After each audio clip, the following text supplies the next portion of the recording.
अतुल सुभाष की तमाम कहानी लगभग आपको सुनाई। आज की जो कहानी है, जितने भी इस केस से जुड़े हुए कैरेक्टर हैं, हर एक से लगातार मैं बात कर रहा था। सबसे पहले गिरफ्तारी की इनसाइड स्टोरी से। बेंगलुरु पुलिस जौनपुर पहुंचती है, आपको बताया था। जौनपुर में अतुल के ससुराल पहुंचती है पुलिस। 4 लोगों की टीम थी, जिसमें एक विमेन अफसर भी थी, क्योंकि निकिता और उसकी माँ महिला है, तो कानून के हिसाब से। तो अब जौनपुर पुलिस को 4 लोगों को ढूंढना था, 4 लोगों को पकड़ना था बेंगलुरु पुलिस को। लेकिन नोटिस चिपकाने के बावजूद जौनपुर में ना अतुल की सास थी, ना साला था, और निकिता यानी पत्नी तो पहले से गायब थी। तब इधर उधर यूपी पुलिस ने मदद की, तो पता चला इलेक्ट्रॉनिक सर्विलांस और कुछ रिलेटिव के भी मोबाइल को सर्विलांस पे लगा रखा था कि माँ और बेटे प्रयागराज में छुपे हुए हैं। 15 तारीख को ये इन्फॉर्मेशन मिलती है बेंगलुरु पुलिस को थ्रू यूपी पुलिस। इसके बाद पुलिस की एक टीम पहुंचती है प्रयागराज। जो मोबाइल था, ये लोग ज़्यादातर व्हाट्सएप कॉल कर रहे थे ताकि लोकेशन ट्रेस ना हो, और उसमें भी कॉल कहीं और से फिर कहीं और जा रहे हैं, तो टावर भी आप कंफ्यूज हो जाए, पकड़ नहीं पाए। लेकिन फिर भी पुख्ता जानकारी थी, और आखिरकार 15 को, मतलब 15 की सुबह पुलिस को पुख्ता जानकारी मिलती है, और प्रयागराज से अतुल की सास और साला दोनों पकड़े जाते हैं। यानी सास निशा सिंघानिया और साला अनुराग सिंघानिया और पीयूष सिंघानिया। अब इन दोनों से पूछताछ होती है और पूछा जाता है कि भाई अतुल का बेटा कहाँ है, 4 साल का। सुसाइड नोट में उसने जिक्र भी किया था। माँ बेटे बताने को तैयार नहीं होते। पुलिस कहती है कि हमें बताओ, क्योंकि सुसाइड नोट में एक बड़ा इंपॉर्टेंट पार्ट है कि मेरे बच्चे की कस्टडी मेरे माँ बाप को दी जाए। हालांकि बेंगलुरु पुलिस नहीं दे सकती, उसके कंट्रोल में नहीं है, ये कोर्ट तय करेगी। लेकिन फिर भी ये पूछा गया कि कहाँ है, तो वो पहले इधर उधर की बातें बनाते रहे। तब बेंगलुरु पुलिस ने जब सख्ती दिखाई, तब फिर उन्होंने बताया कि हमने कहाँ रखा हुआ है। बेंगलुरु पुलिस को फिर भी यकीन नहीं आया, तो यूपी पुलिस की मदद से उस घर में पुलिस की एक टीम गई जहाँ अतुल के बेटे को रखा गया था, और उन्होंने देखा कि हाँ, इसके एक रिलेटिव हैं, उनके पास है, बच्चा उनसे फैमिलियर है। तो फिर बेंगलुरु पुलिस को तसल्ली हुई। अब बेंगलुरु पुलिस को बच्चे की तो तलाश है नहीं, लेकिन एक ये भी होता है कि अगर आप माँ को पकड़ने जा रहे हो, नानी को पकड़ने जा रहे हो, उसके मामा को पकड़ने जा रहे हो, तो बच्चे की देखभाल कौन करेगा।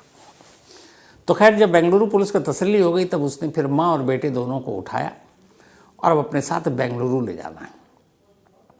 इसी दौरान अब निकिता का भी लगातार बेंगलुरु पुलिस ट्रेस कर रही थी मोबाइल, लेकिन उसने सब कुछ बंद कर रखा था। नसीब ये था कि 15 को जिस दिन निकिता की माँ और भाई पकड़े जाते हैं, उसी दौरान निकिता अपने एक रिलेटिव को कॉल कर देती है, और जिस रिलेटिव को कॉल किया, उस रिलेटिव का नंबर भी रडार पे था। तो अचानक उस कॉल से पुलिस को निकिता का लोकेशन पता चलता है ये गुरुग्राम में है, और उस टावर से पता चलता है कि ये जो कॉल किया गया था, ये एक पीजी है, पेइंग गेस्ट, जहाँ पे सिर्फ लड़कियां रह रही थी। अब पुलिस की टीम गुरुग्राम पहुंचती है। उधर एक टीम निकिता की माँ और भाई को अपने कस्टडी में है, दूसरी टीम गुरुग्राम पहुंचती है, और इत्तेफाक से 15 तारीख को ज़्यादा मेहनत करनी नहीं पड़ती, और गुरुग्राम में एक पीजी से निकिता भी गिरफ्तार कर ली जाती है। अब गिरफ्तारी इसलिए कहेंगे कि पहले मौका दिया गया था कि आप आओ, पूछताछ में शामिल हो, पर ये तीनों शामिल हुए नहीं, तो फिर पुलिस ने गिरफ्तार किया। मतलब मॉडर्न टाइम में, मॉडर्न एज में जिस तरीके से भी अतुल का ये वीडियो, ये नोट आया, पूरे देश में चर्चा होने लगी। पति और पत्नी, उनके राइट्स, लीगल, जस्टिस सिस्टम, सभी में बात होने लगी। कोको एफएम पर एक स्टोरी है, tender murder, a modern age true crime. Tender murder, खूनी डेट की पूरी कहानी है। पूरी, चूँकि आप टेंडर मर्डर है तो इससे नाम से ही पता चलता है, तो खूनी डेट की ये कहानी है पूरी, और कुकू एफएम के ऑडियो लर्निंग प्लेटफॉर्म पर आप इसको सुन सकते हैं। Tender murder, a modern age true crime. अगर आपको भी क्राइम स्टोरीज में खो जाना है, तो आपके लिए एक ज़बरदस्त मौका है। रिसेंटली कुकू एफएम पर कुछ amazing crime audio books I हैं, और यकीन मानिए ये बहुत ही ग्रिपिंग है। चाहे आपको डिटेक्टिव मिस्ट्रीज, ट्रू क्राइम या थ्रिलर पसंद हो, कुकू एफएम पर सब कुछ मिलता है। अब यहाँ पर सबसे खास बात कि कुकू एफएम आपके लिए एक स्पेशल 14 डेज फ्री ट्रायल लेकर आया है। लेकिन ध्यान रहे, ये ऑफर सिर्फ पहले 500 लोगों के लिए अवेलेबल है। तो अगर आप इन थ्रिलिंग कहानियों में डूबना चाहते हैं तो देरी मत कीजिए, मेरे डिस्क्रिप्शन में दिए गए लिंक पर क्लिक करें, कूपन कोड CMTK14 का यूज करें और आज ही अपने फ्री ट्रायल शुरू करें। सोचिए, आप 14 दिनों तक जितनी चाहें उतनी क्राइम ऑडियो बुक सुन सकते हैं, वो भी बिल्कुल फ्री। या आपके कम्यूट, वर्कआउट या फिर एक शांत शाम को और भी एक्साइटिंग बनाने का परफेक्ट तरीका है। लेकिन याद रहे, वक्त तेजी से निकल रहा है और एक बार जब फ्री ट्रायल स्लॉट्स खत्म हो जाएंगे तो फिर यह मौका हाथ से निकल जाएगा। तो इस ऑसम मौके को मिस मत करें, अभी अपने फ्री ट्रायल लें और क्राइम की बेस्ट स्टोरीज सुनना शुरू करें। After 14 days the subscription plan will be activated. अब गिरफ्तारी के बाद मामला आसान था कि उनको लो और लेके चले जाओ बेंगलुरु, लेकिन ये इतना आसान नहीं था। यूपी पुलिस और बेंगलुरु पुलिस दोनों को ये पता था कि पिछले एक हफ्ते से, जिस दिन से अतुल ने अपनी जान दी और उसका वो आखिरी वीडियो, उसका आखिरी 23 पन्नों का नोट सोशल मीडिया पर जिस तरीके से वायरल हुआ, देश में एक चर्चा शुरू हुआ, तो एक बड़ा तबका लोगों का बड़े गुस्से में, और वो गुस्सा है अतुल के ससुराल वालों के ऊपर। तो ये डर था कि पता नहीं कहीं ऐसा ना हो हमला हो जाए।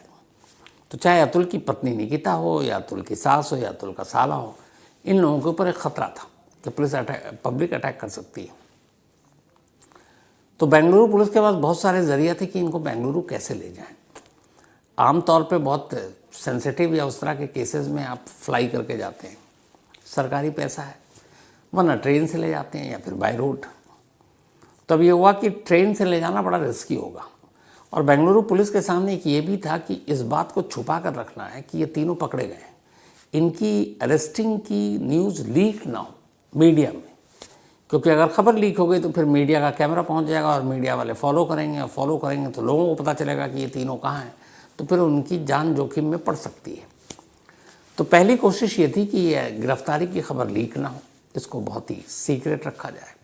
अब दूसरा ये कि इनको बेंगलुरु ले कैसे जाया जाए। तो आखिर में तय हुआ उस थ्रेट परसेप्शन को देखते हुए कि इन्हें फ्लाइट से ले जाया जाए। चूँकि गुरुग्राम में निकिता पकड़ी गई थी, गुरुग्राम में थी, उधर प्रयागराज से उन दोनों को दिल्ली लेकर आया गया। अब ये हुआ कि फ़्लाइट से भी ले जाने में एयरपोर्ट पे इतने दिनों से इन सब की पिक्चर चल रही है, तस्वीर से लोग वाकिफ़ हैं, अतुल की बात हर जगह हो रही है, तो एयरपोर्ट पे भी एक तरह का ख़तरा था।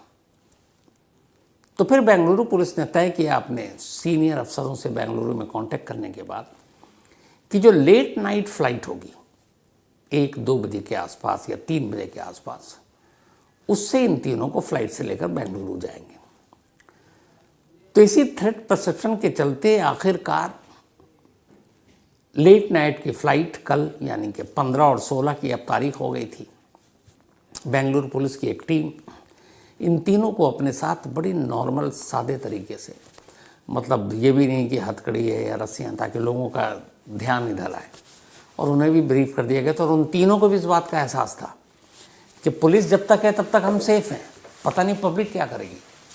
तो इसलिए उन्होंने भी पुलिस की हर बात मानी, चेहरा भी ढका आराम से, और पुलिस के साथ साथ चल पड़े एक आम पैसेंजर के तौर पर। फिर फ्लाइट में भी इस बात का ख्याल रखा गया, इसलिए पुलिस वाले कोई वर्दी में नहीं थे, नॉर्मल पैसेंजर बनकर बैठे। इन तीनों को भी नॉर्मल बिठाया गया, पर इनकी निगरानी हो रही है, और कोई इनका नाम या ये कौन है, इनकी पहचान कोई डिस्क्लोज़ नहीं किया गया, सिर्फ इसलिए कि कोई पहचान न ले। तो ये भी एक बड़ी ज़्यादा जोखिम था बेंगलुरु पुलिस के लिए। पकड़ना तो था, पकड़ने के बाद बाहिफाजत ले जाना। खैर बाहिफाजत ये लोग पहुँचे बेंगलुरु में, वहाँ पुलिस टीम को बाकी खबर दे दी गई थी। अब ये था कि बेंगलुरु में भी ख़तरा हो सकता था, तो वहाँ पे भी फिर पुलिस प्रोटेक्शन मिला, और इन तीनों को लेट नाइट बहुत देर ये लोग पहुँचे। वहाँ पहले ही एक जज को बता दिया गया था, क्योंकि इनमें 2 महिलाएं थीं, और फिर जज के घर पर ही इन तीनों को पेश किया गया। तीनों को पेश किया गया, फिर इन दोनों से पूछताछ भी हुई। तब ये पहुँच तो गए वहाँ।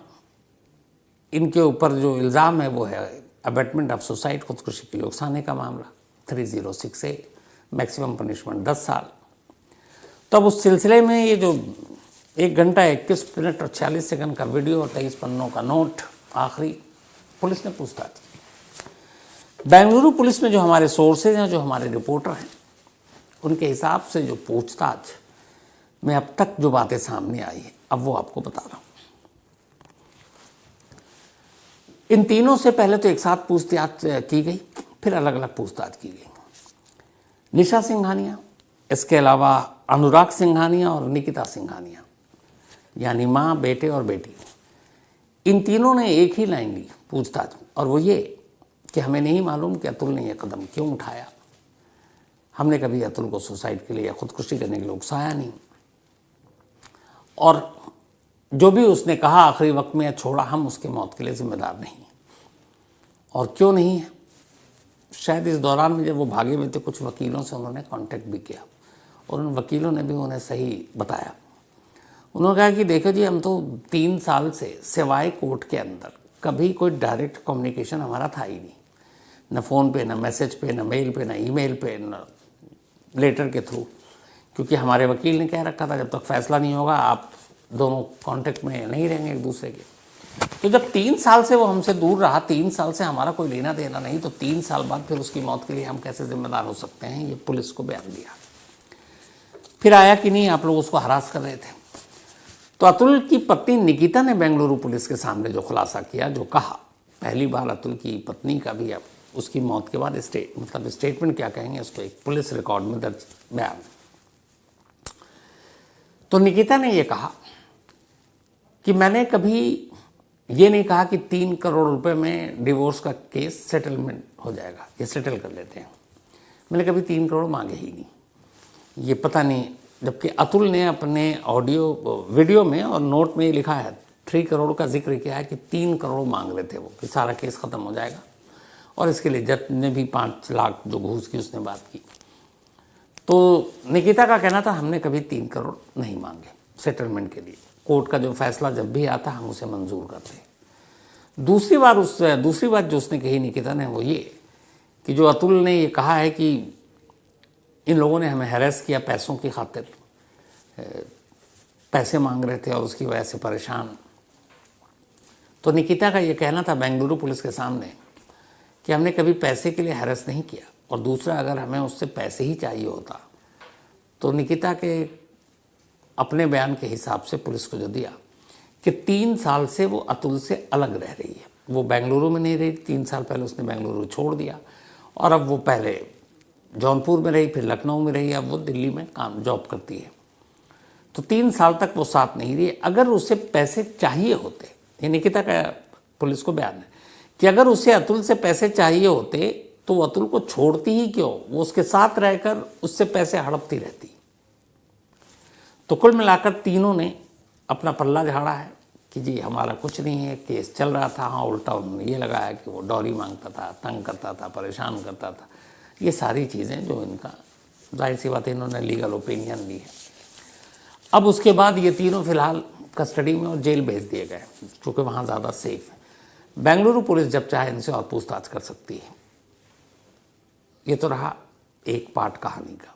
अब दूसरा पार्ट, जब इन लोगों की गिरफ्तारी हुई तो तमाम मीडिया के कैमरे और मीडिया वाले पहुंचे समस्तीपुर, अतुल के घर पर। अतुल के पिता, अतुल की माँ, अतुल के भाई वहीं रहते हैं। तो वहाँ जब जाके पूछताछ हुई और उन्होंने भी मीडिया के जरिए इनके अरेस्टिंग की खबर सुनी, तो पिता ने ये कहा कि ये तीनों तो अरेस्ट हो गए हैं, हमारा पोता कहाँ है हमें किसी ने नहीं बताया, और हम पोते को देखने के लिए तरस रहे हैं। पहले बाप को तरसाया गया, अतुल ने खुद कहा था कि उसे तो अपने बेटे का चेहरा भी याद नहीं, क्योंकि कुछ महीने का था जब उसने आखिरी बार देखा था। उसके बाद पिछले 3 साल से एक बार भी नहीं देखा, क्योंकि उसकी पत्नी उसे कभी कोर्ट तक नहीं लाती थी और जानबूझकर ऐसा करती थी ताकि बाप और बेटा मिल ना सकें। तो दादा का कहना है कि मैं अपने पोते को देखने के लिए तरस रहा हूँ, पता नहीं कितना जीऊँगा। तो मेरा पोता एक बात तो मुझे दिखा देना चाहिए, और नंबर 2 आखिरी जो विश थी मेरे बेटे की कि उसके बेटे की परवरिश हम लोग करें, तो मैं चाहता हूँ मेरा पोता मुझे सौंप दिया जाए, मैं और उसकी दादी मिलकर उसकी परवरिश करेंगे। और कहाँ है लेकिन हमें पता नहीं। उनका ये कि जब से अतुल की मौत हुई उसके बाद से उनका पोता किसके पास है, कहाँ है, क्योंकि सब तो भागे हुए थे, उन्हें जानकारी नहीं है। उन्होंने कहा कि अब मुझे ये भी पता है कि ये इंसाफ की लड़ाई अब लंबी होगी, और मैं अब इस उम्र पे के पड़ाव पर हूँ और जो मेरी ताकत हैसियत है उसके हिसाब से मैं बहुत लंबे वक्त तक कोर्ट कचहरी के चक्कर नहीं काट सकता, इतना भाग दौड़ नहीं कर सकता। और अगर इंसाफ नहीं मिलता तो आज पहली बार अतुल के पिता ने कहा कि अगर उनके बेटे को इंसाफ नहीं मिलता और उनके बेटे के ज़रिए उन्हें इंसाफ नहीं मिलता तो फिर वो अपने बेटे की अस्थियों को बहा देंगे, उसकी उस ख्वाहिश को अधूरी छोड़ देंगे और अस्थियों को बहाने के बाद वो खुद जान दे देंगे। ये उनके पिता ने कहा है। हालांकि ये भी गलत है, लेकिन अब मामला कोर्ट में है। अब कोर्ट तय करे कि क्या करना है। एक माँ बाप को इंसाफ मिलना चाहिए, कब मिलना चाहिए, कितनी देर में मिलना चाहिए, पता नहीं। लेकिन अब यहाँ पर जो आपको पहले भी बताया था कि ये 3 तो अरेस्ट हो गए, एक चाचा सिर्फ इकलौते हैं इनके, जो सुशील सिंघानिया निकिता के, वो अभी कानून की गिरफ्त में नहीं आए। बाकी 2 और नाम थे, वो एफआईआर में उनका नाम नहीं है, चाहे वो जज हो फैमिली कोर्ट की या उनका पेशकार हो, उनके नाम नहीं है। लेकिन जो मेन कैरेक्टर थे 2, 3, 4, 5 नंबर पे, उसमें 2, 3, 4 अरेस्ट है, चाचा नहीं अरेस्ट है। अब बेंगलुरु पुलिस ने पकड़ लिया, पूछताछ भी हो जाएगी। आगे तो आगे ये कि बहुत जल्दी इन तीनों को ज़मानत मिल जाएगी, ये बेल आउट हो जाएंगे।